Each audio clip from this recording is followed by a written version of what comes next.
Topic हमारा क्या है बच्चों? Reflection of light. यही चैप्टर का भी नाम है, प्रकाश का परावर्तन। प्रकाश का परावर्तन। प्रकाश तो पढ़ ही लिए, प्रकाश क्या होता है? प्रकाश एनर्जी है, ये पढ़ चुके हैं। लाइट क्या है? लाइट एक एनर्जी है, एनर्जी का फॉर्म है जो हमें किसी सोर्स से मिलता है और हमारे लाइफ को क्या करता है? आसान बनाता है, क्योंकि ये हमको देखने में हेल्प करता है। It helps to see the object but it, हाँ, ये अपने आप को नहीं दिखता है, अपने आप को नहीं दिखता है, लेकिन किसी ऑब्जेक्ट को दिखाने में मदद करता है। वैसे ही हाल है जैसे एक टीचर खुद सक्सेस नहीं करता है, लेकिन स्टूडेंट को सक्सेस कराने की कोशिश करता कराता है। आप देख लीजिएगा जितने अच्छे अच्छे स्टार टीचर हैं, वो सभी स्टूडेंट को क्या करता है? सक्सेस कराया है, ठीक है, तब वो स्टार बने हैं। ऐसे नहीं है, टीचर ऐसे स्टार नहीं बनते हैं। टीचर स्टार बनते हैं जब उनका स्टूडेंट सक्सेस करता है, सही रास्ते पर चलता है, डिसिप्लिन मेंटेन करता है, तो स्टूडेंट सक्सेस होगा तो टीचर स्टार बन जाते हैं। और स्टार का मतलब ये होता है कि उसके पास अपनी लाइट हो। अपनी लाइट हो, कौन सी लाइट? वही एजुकेशन वाली लाइट। एजुकेशन की लाइट ऐसी लाइट है जो कभी मांग नहीं पड़ता है, कभी वो क्या होता है? डिम नहीं होता है, ठीक है। बाकी लाइट क्या होगा? डिम हो जाएगा। तो हम पढ़ने वाले क्या बच्चों? प्रकाश का परावर्तन। प्रकाश का परावर्तन, परिवर्तन नहीं है, परावर्तन है, जिसको इंग्लिश में कहते हैं reflection. Reflection of light. Reflection of light का मतलब एक बुक में लिखता है, स्टैन की बुक में लिखता है कि bouncing back of light. Stand की बुक में लिखता है क्या? Bouncing back of light is called reflection. सही बात, अच्छी बात है। अच्छी बात है कि छोटा रिफ्लेक्शन बच्चे को ज्यादा याद रहता है, ठीक है, छोटा रिफ्लेक्शन बच्चे को ज्यादा याद रहता है। और प्रकाश के परावर्तन में हम पहले एग्जांपल देख लेते हैं। क्या होता है कि टेनिस बॉल को लेते हैं, बॉल पे मारते हैं, तो बॉल पे मारते तो क्या होता है? टेनिस बॉल हमारी तरफ आ रहा है, थोड़ा सा और मारिए जोर से और आएगा। एक बार गुस्सा से मारिए, फिर मेरी तरफ आएगा। कभी ऐसा नहीं होगा बॉल को तोड़ करके उस पर निकल जाए, नहीं, बॉल से होकर के हमारी तरफ आ जाए। लेकिन याद रखिएगा, ये जरूर ध्यान रखिएगा कि जिस एंगल से मार रहे हैं ना, आपको आता हुआ रिटर्न होता हुआ जो भेज रहे थे जिस एंगल से, रिटर्न होने में उसको देखेंगे कि एंगल क्या कर रहा है। सेम उसी तरह से क्या होगा? जब अभी बारिश का टाइम है तो बारिश पानी में नहीं लगा हुआ है, आप टॉर्च से लाइट डालिए उस पर, तो क्या होगा? वॉल पर उसका चमक आएगा, ठीक। तो वो जो चमक आया वो भी लाइट है। हम जो किसी ऑब्जेक्ट को देख रहे हैं तो लाइट ऑब्जेक्ट पर पड़ी, पड़ने के बाद हमारे आंख में गई, तो ये भी हमारा क्या? एक रिफ्लेक्शन है। तो रिफ्लेक्शन का मतलब होता है क्या? कि किसी सरफेस से टकरा करके वापस लौट जाना। किसी सरफेस से टकरा करके वापस लौट जाना, वो क्या कहलाता है? रिफ्लेक्शन कहलाता है।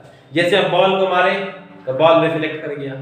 उसी तरह से साउंड, वो साउंड है, मुंह से निकली आवाज वॉल से टकरा करके रिटर्न होती है, इधर उधर फैलती है, ये रिफ्लेक्शन ऑफ साउंड है। उसी तरह से वाटर है, वाटर पाइप उस पर मारेंगे किसी सरफेस पर तो वाटर का क्या होगा? वो रिफ्लेक्ट करेगा। उसी तरह से लाइट क्या हो रहा है? आ रही है लाइट, रिटर्न हो रही है। तो किसी सरफेस पर टकराना और टकरा करके रिटर्न होना, इसी प्रोसेस को क्या कहते हैं? रिफ्लेक्शन कहते हैं। उसी में हम लोग क्या करेंगे? मिर्च मसाला लगाएंगे, उसको अच्छे से बनाने की कोशिश करेंगे। और दूसरी बात कि रिफ्लेक्शन एक प्रॉपर्टी है सरफेस की। किसकी प्रॉपर्टी बच्चों? सरफेस की। रिफ्लेक्शन किसी लाइट की प्रॉपर्टी नहीं है, लाइट का गुण नहीं है, ये सरफेस डिसाइड करता है। सरफेस डिसाइड करता है कि कितना लाइट को रिटर्न करेगा। जैसे मान लिया कि पापा ने बाइक खरीद करके दे दिया, पेट्रोल भी फुल है, बाइक भी बिल्कुल न्यू है, और मार्केट में निकल गए फर्स्ट टाइम चलाने के लिए। तो फर्स्ट टाइम चला रहे हैं, हमको चलाने आता है, लेकिन फर्स्ट टाइम चलाएंगे तो क्या होगा? एक स्पीड निकाले और स्पीड में निकल लिए, ऐसा नहीं होगा। आपकी स्पीड को हमारे यहाँ का रोड डिसाइड करेगा कि आपको किस स्पीड से गाड़ी चलानी है, ठीक है। और हमारे यहाँ की भीड़ है, वो भी चलाने के लिए आपको रेसिस्ट करेगी। तो स्पीड डिसाइड कर रहा है रोड कितने स्पीड से जाना है आपको। सेम उसी तरह से है कि लाइट तो आ गई अपने स्पीड से, अपनी स्पीड जो उसकी थी 3 × 10⁸ मीटर पर सेकंड, उस स्पीड से टकराई किसी सरफेस पर।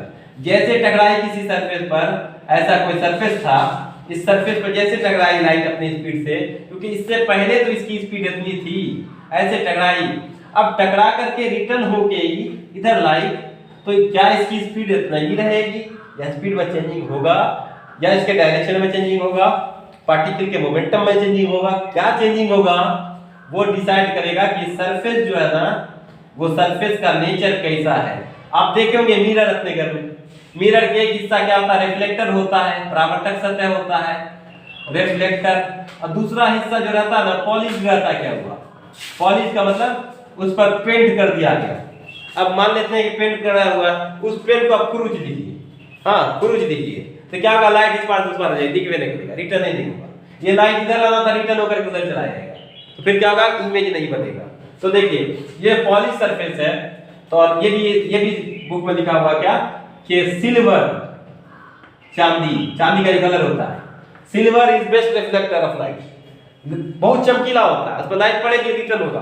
तो जो मिरर जो कॉस्टली होता है, जो हमारे यहाँ जो सैलून में, बड़े बड़े सैलून में या ब्यूटी पार्लर में जो मतलब यूज होता है, लेबोरेटरी में जो एक्चुअली यूज होता है, फिजिक्स के लैब में जो यूज होता है, उस पर जो पॉलिश किया रहता है मिरर पे, तो ऑब्वियसली वो क्या रहता है, इनफैक्ट क्या रहता है, वो सिल्वर पॉलिश किया रहता है, क्योंकि सबसे अच्छा रिफ्लेक्टर है, ज्यादा से ज्यादा लाइट को क्या करती है, रिटर्न कर देती है।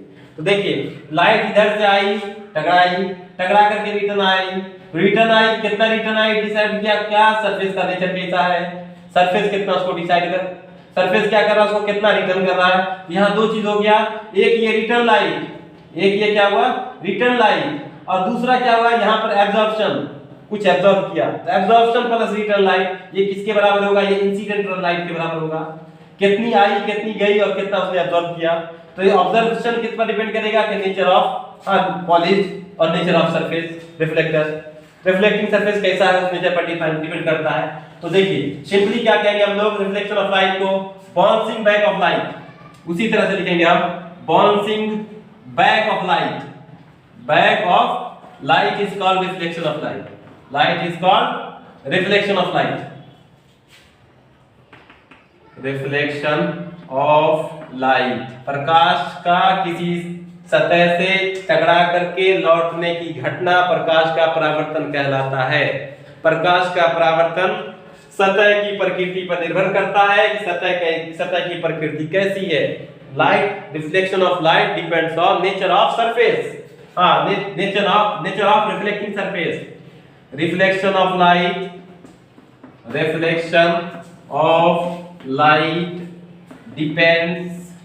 Depends on nature of surface. देखिए नेचर का बहुत बड़ा योगदान है, नेचर ऑफ सरफेस, नेचर का बहुत बड़ा योगदान है। हमने फिजिक्स को जो पढ़ा है वो नेचुरल फेनोमेना के स्टडी के लिए पढ़ा फिजिक्स को, और यहाँ पर क्या करें, डिसाइड किया जा रहा है क्या कि सरफेस कितना रिफ्लेक्ट करेगा, वो कौन डिसाइड करेगा, सरफेस का नेचर कैसा है वो नेचर डिसाइड करेगा।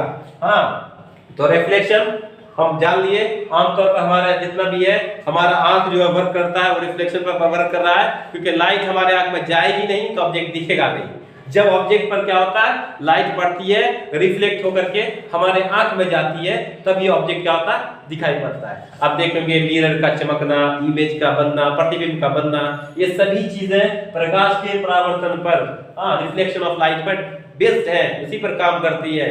इसके अलावा और भी बहुत सी चीजें हमारे डेली लाइफ में हम देखते हैं क्या कि बहुत, आप ऐसे देखिए ना कि आप चले गए किसी शॉपिंग मॉल में गए तो जैसे देखिए एकदम चमक, बिल्कुल चकाचक चमका हुआ पूरा हर चीज है। वहां पर क्या, किस चीज का कमाल है, वहां पर कुछ नहीं, सिर्फ रिफ्लेक्शन ऑफ लाइट है। वहां पर रिफ्लेक्शन ऑफ लाइट है, आपको जितना ज्यादा रिफ्लेक्ट कर रहा है उतना ही धोखा में पड़ रहे हैं, आपको लग रहा है कि नहीं बहुत अच्छा है। एक मोबाइल ऐसे रखा हुआ है तो उसका इमेज नीचे बन रहा है, फिर उधर देख रहे हैं उधर बन रहा है। एक मोबाइल का जो इमेज है वो चार तरफ बन रहा है, आप एक ही मोबाइल को आप चार तरफ से देख रहे हैं। उसी तरह से जैसे सैलून में आप जाकर के बैठते तो आप ही के जैसा 25 आदमी एक तरफ बैठा हुआ है और आप देख रहे हैं बड़ा अच्छा लग रहा है। वो अच्छा लग रहा है, क्या अच्छा लग रहा है इसलिए क्योंकि वहां रिफ्लेक्शन ऑफ लाइट हो रहा है। हमारी लाइफ फुल्ली बेस्ड है रिफ्लेक्शन ऑफ लाइट पर। कैसे, हम बता दिए आपको कि जब आंख हमारा काम करता है तो रिफ्लेक्शन की वजह से, मून हमें लाइट देता है तो रिफ्लेक्शन की वजह से। क्या मून के पास अपनी रोशनी है? नहीं, वो सन से लेता है लाइट और रिफ्लेक्ट करके हमको देता है। और मून क्या कर रहा है, लाइट हमको दे रहा है, हीट एब्जॉर्ब कर ले रहा है, लाइट हमारे पास भेज रहा है। वैसे ही जैसे एक आदमी क्या किया कि वो अच्छा चीज ले लिया और खराब चीज आपको दे दिया, हाँ अच्छी चीज आपसे ले लिया और खराब दे दिया। वही हाल मून करता है। मून क्या कर रहा है, लाइट, पूरी लाइट और हीट उसके पास जाती है, हीट को एब्जॉर्ब कर रहा है, लाइट को क्या कर रहा है, वो रिटर्न कर रहा है। लाइट हमारे जमीन तक आती है, लाइट मून की। इसी वजह से देखते हैं ना, मून की लाइट जो होती है वो गर्म नहीं होती है, ठंडी होती है। ठीक है, कभी आपको मून के लाइट में गर्मी फील नहीं हुआ होगा सन के लाइट की तरह, राइट ना। वो इसलिए क्योंकि उसकी जो लाइट है वो क्या आती है, हाँ ठंडी इसलिए होती है क्योंकि रिफ्लेक्शन के बाद आती है। वो हमारा सेकेंडरी सोर्स हुआ एक तरह का। प्राइमरी सोर्स कौन है, सन है। सेकेंडरी सोर्स कौन है, वो क्या, मून है। उसी तरह से ये रिफ्लेक्शन पर ही हमको लाइट मिलती है वहां से, मून से, राइट ना। तो सरफेस पर टकरा करके रिटर्न होने की जो घटना है उसी को क्या कहते हैं बच्चों, हम लोग रिफ्लेक्शन कहते हैं। ये चीजें हम लोग देख सकते हैं। बॉल पर मार करके देखिए, बॉल हमारी तरफ को आएगा, ठीक है। बॉल का रिटर्न होना उसी तरह से जैसे लाइट सरफेस से टकरा करके इसका रिटर्न होना। ऐसे केस में जब हम पढ़ेंगे रिफ्लेक्शन दो तरह का होता है। हाँ ये भी पढ़ेंगे हम लोग। रिफ्लेक्शन दो तरह का होता है। रिफ्लेक्शन दो तरह का होगा। एक को कहा जाता है रेगुलर रिफ्लेक्शन,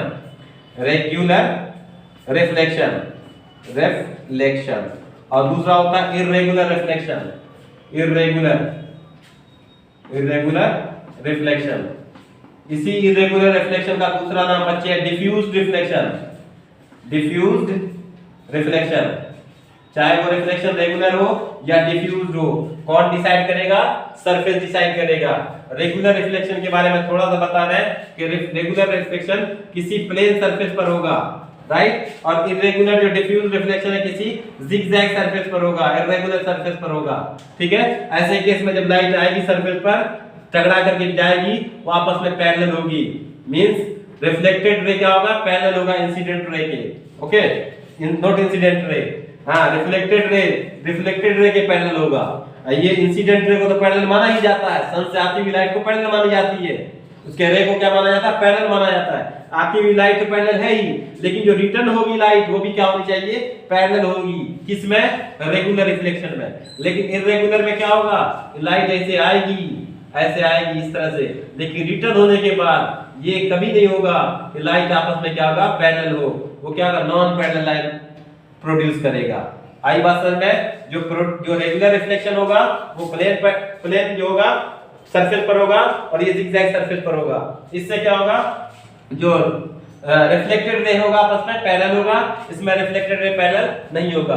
दूसरी बात, रेगुलर रिफ्लेक्शन एक इमेज को फॉर्म करेगा, इर्रेगुलर रिफ्लेक्शन एक इमेज को फॉर्म नहीं करेगा। आमतौर पर ऐसे ही होता है बच्चों, आमतौर पर ऐसे ही होता है क्या, कि हमारे यहाँ जब हम देखते हैं ना अपने ही इमेज को देखते हैं किसी कार के हैंडल पर, तो देखते हैं कि आंख वगैरह, मुंह वगैरह का फेस का सरफेस क्या होता है, वो बिगड़ जाता है, जियोमेट्री चेंज हो जाती है। गिलास के हैंडल पर जो चमकीला वाला है उस पर देखेंगे इमेज बन जाता है।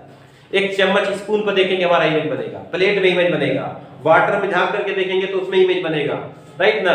तो ये सब जगह हमारा इमेज बन रहा है, लेकिन सब इमेज का देखेंगे ना, सबका वो मतलब कि ज्योमेट्री शेप अलग अलग होगा। कार पर तो ऐसा लग रहा है कि कान निकला हुआ ऊपर ऐसे और मुंह ऐसे बड़ा सा एलियन की तरह दिखिएगा, एलियन की तरह दिख रहा है कार पे। आप उसी को साइकिल के घंटी पर देखेगा तो मुंह थोड़ा सा मोटा सा दिखेगा, खुद अपना फेस नहीं पहचान पाएगा, हम ही है। हाँ आप अपना फेस नहीं पहचान रहे, तो आप ही हैं एक ऑब्जेक्ट, और आपका इमेज अलग अलग बन रहा है अलग अलग ऑब्जेक्ट पर, अलग अलग ऑब्जेक्ट पर बन रहा है, तो अलग अलग का शेप अलग अलग है। क्योंकि अलग अलग शेप के लिए मैंने क्या कहा, reflection of light depends on nature of surface. Surface का डिजाइन जैसा होगा, सरफेस का शेप जैसा होगा, सरफेस का नेचर जैसा होगा, आपका इमेज वैसे ही फॉर्म होगा, रिफ्लेक्शन वैसे ही होगा, ठीक है। याद रखिएगा, जो रेगुलर रिफ्लेक्शन होगा उससे इमेज फॉर्म करता है, और इर्रेगुलर सरफेस से इमेज फॉर्म नहीं करता है, क्योंकि प्रॉपर वे में रिफ्लेक्टेड लाइट आपस में इंटरसेक्ट नहीं करेगा तो इमेज फॉर्म नहीं होगा। चलिए आगे बात कर लेते हैं हम इस पर। हम बेस जो है रेगुलर रिफ्लेक्शन पर, हमारे जो प्लेन मिरर पर इमेज बनता है वो तो देख लेते हैं, रेगुलर है, ठीक है। और इर्रेगुलर का एक एग्जांपल देकर के हम अपनी बात को खत्म करेंगे। वो क्या कहता है कि इर्रेगुलर जो है वो, जैसे सपोज करिए कि हमारा जो है एक जो है क्या है, मिरर है, और मिरर फ्रैक्चर हो गया बीच में, मिरर क्या हो गया, टूट गया, कई हिस्सा हो गया। तो हमारे यहाँ क्या है, हमारे यहाँ अक्सर लोग बोलते हैं क्या, कि मिरर में, टूटे हुए मिरर में आप अगर देखेंगे तो आपका किस्मत टूट जाएगा। हाँ हकीकत क्या है, इसके पीछे फिजिक्स क्या है, फिजिक्स ये कह रहा है कि अगर आप टूटे हुए मिरर पर आप अपना इमेज को देख रहे हैं, तो क्या कर रहा है, एक जिगजैग सरफेस को फॉर्म कर रहा है। सरफेस रेगुलर नहीं होगा तो जिगजैग सरफेस को क्या करता है, वो फॉर्म करता है, और जिगजैग सरफेस इमेज फॉर्म नहीं करता है। हर एक टुकड़ा एक आपका इमेज बनाएगा और आप इमेज को डिस्टिंग्विश नहीं कर पाएंगे, ये नहीं समझ पाएंगे कि आप कौन वाले में अच्छे दिख रहे हैं, कौन वाला आपका सही फोटो है, कौन सा इमेज सही है। इसी वजह से मना किया गया और इसको क्या कर दिया गया, धर्म से जोड़ दिया गया, किस्मत से जोड़ दिया गया। ऐसी कोई बात नहीं है, ऊपर वाले ने किस्मत जो लिखा है सब आदमी का एक ही जैसा लिखा है। आईना देखने से आपका किस्मत नहीं फूटेगा। आप फिजिक्स पढ़िए, समझ में आएगा। थोड़ा सा धार्मिक बनिए, लेकिन इतना भी न बन जाइए कि धार्मिक को मिथोलॉजी से जोड़ दीजिए। मिथोलॉजी नहीं, इसको मिथोलॉजी कहा जाता है, ठीक है। हमारे घर में इस तरह, हमारे समाज में इस तरह की भावना है, ठीक है। पढ़ लिख करके उस भावना पर चलेंगे तो फिर पढ़ना बेकार है, राइट ना। तो हमारा ये नेक्स्ट जो है, इसका हमारा प्रकाश के परावर्तन का जो नियम है, नियम क्या कहता है कि प्रकाश का परावर्तन दो नियम को फॉलो करता है। दो नियम क्या कहता है कि सबसे पहली बात है कि उस प्रकाश के नियम को हम पढ़ने के पहले कुछ प्रकाश का जो टर्मिनोलॉजी है ना, उसको हम देख लेते हैं। टर्मिनोलॉजी क्या है, इसमें होगा आपतित किरण, ये होगा आपतित किरण, ये आपतित किरण, ये वाला क्या होगा परावर्तित किरण, इसको कहते हैं इंसिडेंट रे, ये क्या है रिफ्लेक्टेड रे, और बीच में इसके क्या डाला गया है नॉर्मल, जिसको अभिलंब कहते हैं। नॉर्मल मतलब सरफेस पर लंब है, सरफेस पर लंब डाला गया, उसी को क्या कहते हैं हम लोग अभिलंब, जिसको कहते हैं किसमें नॉर्मल। और ये वाला जो रे, ये वाला जो कोण होगा ना, इसको कहते हैं एंगल ऑफ इंसिडेंस, आपतन कोण। और ये वाला क्या है, इसको कहते हैं परावर्तन। ये इसको आई से डिनोट करते हैं, इसको आर से डिनोट करते हैं, ठीक। और ये वाला जो बिंदु है ना, इसको क्या कहते हैं, इसको कहते हैं बच्चों, इसको कहा जाता है क्या, point of incident, point of incident, आपतन बिंदु। और ये हुआ आपतन कोण, ये हुआ परावर्तन कोण। और ये वाला जो है ना, इसको इंग्लिश में कहते हैं एंगल ऑफ ग्लेजिंग। ये वाला हिंदी में इसका पता नहीं है, बताएंगे इसका हिंदी अगर होगा तो। एंगल ऑफ ग्लेजिंग कहते हैं इसको, ग्लेजिंग एंगल, ठीक है। उसके बाद जो है यहां पर जो लॉ क्या कहता है वो देखेंगे। लॉ क्या कहता है कि आपतित किरण, परावर्तित किरण और अभिलंब। आपतित किरण, प्रकाश के परावर्तन के नियम, लॉ क्या कहता है उसको देखते हैं, ठीक है। प्रकाश के परावर्तन के नियम क्या कहता है उसको मिटा दें, फिर से इसको लिख देते हैं। प्रकाश के परावर्तन के नियम दो हैं, लेकिन आप गूगल करिएगा तो गूगल पर आपको मिलेगा क्या कि प्रकाश के परावर्तन के दो नियम हैं, लेकिन एक नीचे पॉइंट बिंदु बनाकर लिख देता है। उस पॉइंट में लिखता है कि when light incident at normally to a surface it doesn't reflect its own position, means angle of reflection and angle of incidence both are same, means 0 degree. हां, किससे, एक दूसरे से, सरफेस से नहीं बच्चे, सरफेस से नहीं, किससे, एक दूसरे से।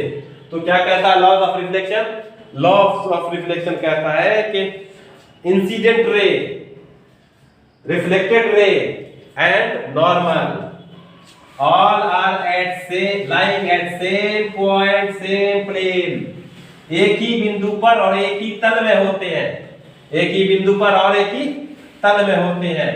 ये क्या कहता है वो उसको देखते हैं बच्चों। देखिए, ये हमारा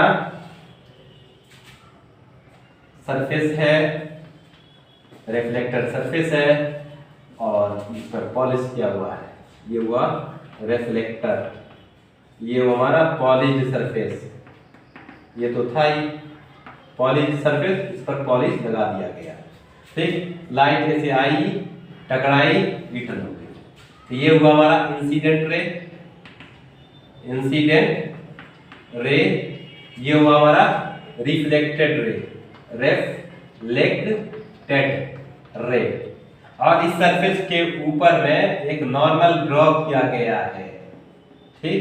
इसको हम लोग अभिलंब कहते हैं हिंदी में, इंग्लिश में कहते हैं नॉर्मल, ठीक। ये वाला जो बिंदु है ना, इसको कहा जाता है point of incidence, point of incidence. ये वाला होगा एंगल ऑफ इंसिडेंस, है ना, एंगल ऑफ इंसिडेंस, आईएनसी लिख देते हैं बच्चों, आईएनसी आई लिख देते हैं। ये हुआ हमारा angle of reflection, angle of reflection, इसको आई से, इसको आर से डिनोट करते हैं, है ना।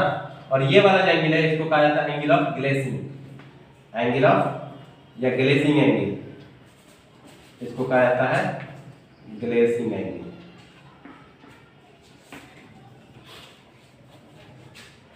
ठीक है, हमारा लॉ क्या कहता है, पहले इसको डिस्कस कर लेते हैं। लॉ क्या कहता है? लॉज ऑफ रिफ्लेक्शन कितने हैं बच्चों? 2 है। पहला क्या है?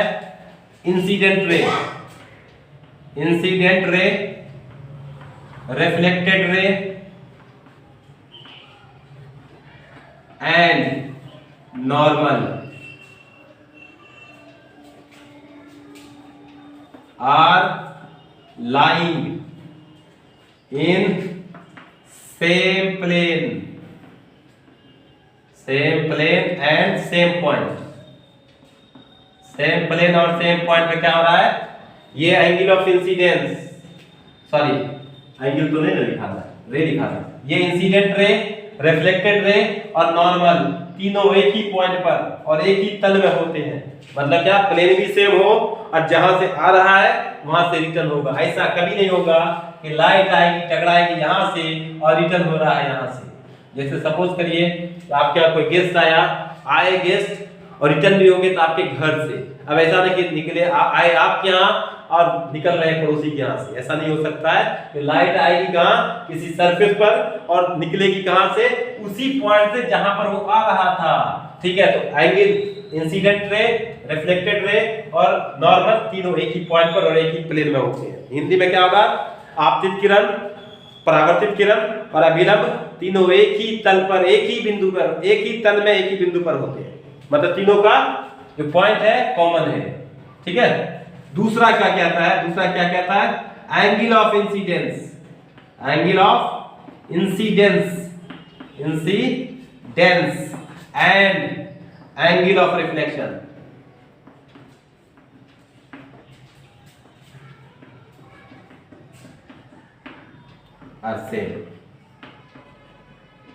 Means angle I equal to angle R. 30 degree के एंगल पर इसको फेंका जाएगा बॉल को और बॉल 30 डिग्री से आपकी तरफ आ रहा है। सेम उसी तरह से क्या लाइट यहां से नॉर्मल से 30 डिग्री पर क्या रहा है? इंसिडेंट हो रहा है, तो रिटर्न जो होगा वो 30 डिग्री पर होगा। मींस कि angle of incidence, angle of reflection ये इक्वल होता है। ठीक है, 2 लॉ है, इसी 2 लॉ को पढ़ेंगे। लेकिन एक चीज ये कहता है बुक में, क्या कहता है कि अगर सपोज ये इंसिडेंस रे किसी एंगल पर था तब तो ऐसा हुआ। अगर एंगल पर ना होता, अगर नॉर्मली पड़ता सरफेस पर, जैसे ये सरफेस था हमारा, इस सरफेस पर अगर नॉर्मली पड़ता है तो नॉर्मल पड़ेगा 90 डिग्री पड़ेगा तो ये रिफ्लेक्ट करेगा लेकिन डेविएशन नहीं होगा। मींस जिस एंगल से आएगा उसी एंगल से रिटर्न होगा। मतलब कि इस पर भी रूल लागू होता है। सरफेस चाहे जैसा भी हो, जिगजैग हो, प्लेन हो, हाँ पैराबोलिक हो, हाइपरबोलिक हो, इलिप्टिकल हो, जैसा भी हो, राइट ना, उस पर ये लॉ लागू होगा।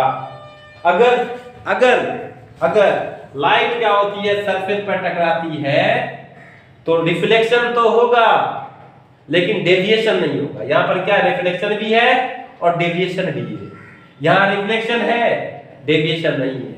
When light strikes on surface at 90 degree, it reflect but not deviating. Light जब किसी सरफेस पर 90 डिग्री पड़ती है, विलंब के रूप में पड़ती है, तो ये परावर्तित होती है लेकिन विचलित नहीं होती है। आई बात समझ बच्चों? ये लॉज ऑफ रिफ्लेक्शन था। इस लॉज ऑफ रिफ्लेक्शन के बाद एग्जाम में क्वेश्चन पूछता है कि how many laws of reflection, प्रकाश के परावर्तन के कितने नियम है? ऑप्शन में 1 दिया रहेगा, 2 दिया रहेगा, 3 दिया रहेगा। तो कितने पर टिक लगाएंगे बच्चों? 2 पर टिक लगाएंगे। यह भी रहेगा कि प्रकाश का परावर्तन निम्न बातों पर निर्भर करता है। प्रकाश की प्रकृति, सतह की प्रकृति, माध्यम की प्रकृति और इनमें से कोई नहीं। तो किसकी प्रकृति होगा बच्चों? सतह की प्रकृति होगा। तो ऑब्जेक्टिव क्वेश्चन ऐसे बनता है, आप पढ़ेंगे तभी ऑब्जेक्टिव क्वेश्चन पर ध्यान आएगा। आप मतलब वीडियो को देखें और शेयर करने की कोशिश करें, क्योंकि हम ये चाहते हैं कि हमारे बच्चे जो वीडियो देख रहे हैं इसको फायदा पहुंचे। फायदा ये पहुंचे क्योंकि इंडिविजुअल टीचर इंडिविजुअल सब्जेक्ट क्या करते हैं? पढ़ाते हैं। जिसकी वजह से क्या होगा कि आपके अंदर मल्टीपल, जब टीचर आपको पढ़ा रहे हैं तो मल्टी टैलेंट जनरेट होना चाहिए, नहीं तो फिर बेकार है पढ़ने का। ठीक है ना, क्योंकि डिफरेंट माइंड वर्क्स डिफरेंटली। हर एक आदमी का कंसेप्ट दिमाग अलग अलग होता है और अलग अलग वर्क करता है, ऑपरेट अलग अलग करता है, जिसकी वजह से अलग अलग कंसेप्ट आपको जब मिलेगा तो रियली है कि आपको एक अच्छा प्लेटफॉर्म मिलेगा। जब अच्छा प्लेटफॉर्म मिलेगा तो सक्सेस का रेट बढ़ेगा। कोशिश ये करिए कि आप चाहे जिस मीडियम के हो, हमारे इस वीडियो को देखें और शेयर करें, क्योंकि अच्छा काम शेयर करना भी एक अच्छा काम है। शेयर करेंगे लोगों को नॉलेज होगा, हमारे चैनल को देखेंगे उसको फायदा होगा। चैनल पर वीडियो देखने का कोई पैसा लगता है नहीं है। आप वीडियो देखें, क्या करें, वो तो फ्री ऑफ कॉस्ट है, कोई भी देख सकता है, लेकिन आप देखें और फायदा उठाएं। हाँ, अननेसेसरी का मतलब टाइम वेस्ट ना करें। टाइम वेस्ट करने से हमारा ही टाइम वेस्ट होगा, और थोड़ी है हम कर क्या सकते हैं, अपने टाइम को अपने वेस्ट करेंगे। तो ठीक है, आज इतना ही आज की क्लास में रहेगा, फिर अगले क्लास में अगले टॉपिक को डिस्कस करेंगे। तब तक के लिए जय हिंद, जय भारत।